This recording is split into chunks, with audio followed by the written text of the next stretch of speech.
Hey everyone, welcome back to Damn Tasty Vegan. It's your friend Maria Rose. Today I'm going to give you some vegan dinner inspiration. If you've been kind of in a slump and you're not sure what to make for dinner, here are some things that I have made over the past week. A lot of these are one pot. They're super easy because I was not in the cooking mood this week very much, so they're very simple meals and they're extremely delicious. So if you want some easy vegan dinner ideas, then let's hang out for a little bit and I will show you how. So we're starting out with this delicious taco salad. This was so good. So I just sauteed some onions in my cast iron skillet. And then I had these Gardein beefless ground things in my freezer for a long time. I kind of forgot about them. And then I saw them, and this is what kind of inspired this meal. And then I had some leftover tofu that I needed to use up. And then I just kind of made my own taco seasoning blend. I also had some ready-made taco seasoning on hand, but I always like to soup it up a little bit. So I use chili powder, cumin, garlic powder, onion powder, and smoked paprika or chipotle powder. And then just a little bit of salt to taste if it's needed. And yeah, just kind of make your own homemade taco seasoning. It's really easy and delicious. And then I just add a little bit of water to give this a little bit of liquid to cook down, and it turned out great. And I always like to kind of meal prep a big thing of salad in the beginning of the week, so this was kind of all ready to go. That's also makes for easy meals, and also encourages me to eat more fresh greens at meals if it's all washed and ready to go. And I absolutely love arugula, so I added some arugula to this, and then just some cucumbers and some fresh tomatoes from our garden and some black olives. And I made a really easy guacamole with just lemon and salt. It's so easy. I was actually out of salsa, so I didn't add any salsa to the guacamole, and it turned out amazing. And I made a little kind of spicy dressing with just vegan mayonnaise, lemon, sriracha, and some garlic powder, onion powder, and a little bit of salt. I think I had a little salt. Yeah. And then just plated it all up, and this turned out so good. And that creamy, spicy kind of dressing just brought it all together. It was so good. I'm definitely gonna make this again. Next up, I was in the mood for just an easy one-pot meal, and my go-to easy one-pot meal is lentil soup. So I just chopped up some onions, and then I had some ginger garlic paste on hand, just ready to go, which made this even easier. So I just sauteed that, and I always like to bloom my curry powder. Whenever you use it, it just helps to bring out the flavors a little bit more. And then I just added my carrots and potatoes, and I would love to rinse my lentils. I just feel like it gets rid of some of the grit on it and makes them taste better.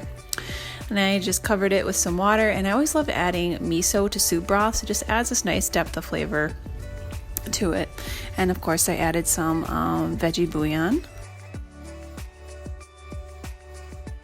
And I have this Tuscan herbal blend, which is basically every herb you can imagine. It's in there, oregano, rosemary, marjoram. There's 8 different herbs in there. So if you just want to just grab a bunch of random herbs, then just season it and you'll be good to go. And then I cooked it on high pressure for about 10 minutes. And I always roll out my lemons to make sure that I get all of the juice out of there. And sometimes the lemon won't fit into the squeezer, so I have to cut off the top. I feel like it helps you to get the most juice out of it too when you do that. I don't know. Maybe it's just me. Lemon in this is definitely the key. Using a ton of lemon, I use the whole lemon, it's so good. And then another way to get depth of flavor to soups is to add soy sauce. So at the end, I added about a tablespoon of soy sauce as well. And then I just ate them with these multi-grain rice crackers. I freaking love these things. They have little sesame seeds in them. Oh God, I love those things. I love eating scooping out avocado with those little crackers. It's so good.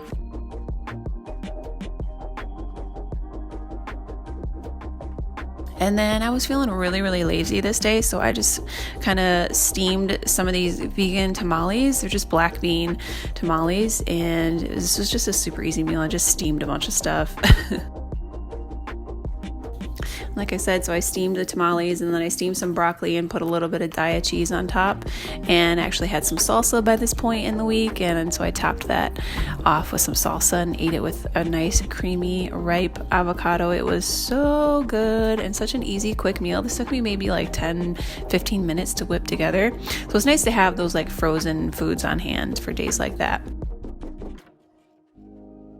And of course, I can't go a week without having some sort of curry. So I really love to kind of saute and bloom the Thai curry paste in a little bit of coconut milk. That's what I've seen, the Thai cooking channels do, and they know what they're doing. So I'm going to do what they're doing. And I just use the whole jar. I'm not messing around. And right here is a little bit of ketchup. What you normally want to use is just like maybe a teaspoon or tablespoon of tomato paste. It just adds a nice umami flavor to the sauce, and it's really important to bloom and saute the curry paste first. It'll bring out the flavor of the curry paste a lot more. So saute it for about maybe 5 minutes or so, and then you add the rest of the coconut milk. So we're going to get all of the flavors incorporated into the sauce before we add any of the veggies first.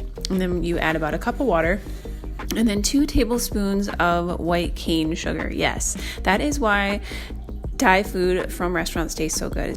And then I just added about a teaspoon of veggie bouillon, and just kind of put this on a low heat and let everything dissolve and just gain flavor. So if you want delicious homemade Thai food, you have to get kaffir lime leaves. I got these from Amazon. I'll link it below. But if you ever make Thai curry at home and it never tastes, there's just always some flavor missing, it never tastes like the restaurants, it's probably because you don't have kaffir lime leaves. These will make or break your Thai curry, I swear. Definitely get some if you are a Thai curry fan. And like I said, I always love to have frozen veggies on hand for days I don't feel like chopping or don't have certain things on hand. So I always have frozen bell peppers and onion blend on hand. And then to substitute for the fish sauce, I just used a teaspoon or tablespoon of soy sauce in there. And just kind of let everything simmer together, and then you add anything else that you'd like to add. I added some broccoli and some cubed tofu. You can also pan fry the tofu and then add it in, but I was not really feeling like it today, so I just added plain cubed uncooked tofu and let this simmer for maybe until the broccoli's lightly tender, and then you just serve it, and this tastes incredible. So definitely get yourself some kaffir lime leaves. Like I said, I will link it below. Definitely a must-have if you want to make tasty Thai curry at home. And I just topped it with a little bit of basil and added a little basil at the end as well. I forgot to show that, but I added a little basil in the sauce at the end as well. So I hope you enjoy these dinners. If you give them a try, let me know in the comments below. Have a fantastic and delicious week. Bye!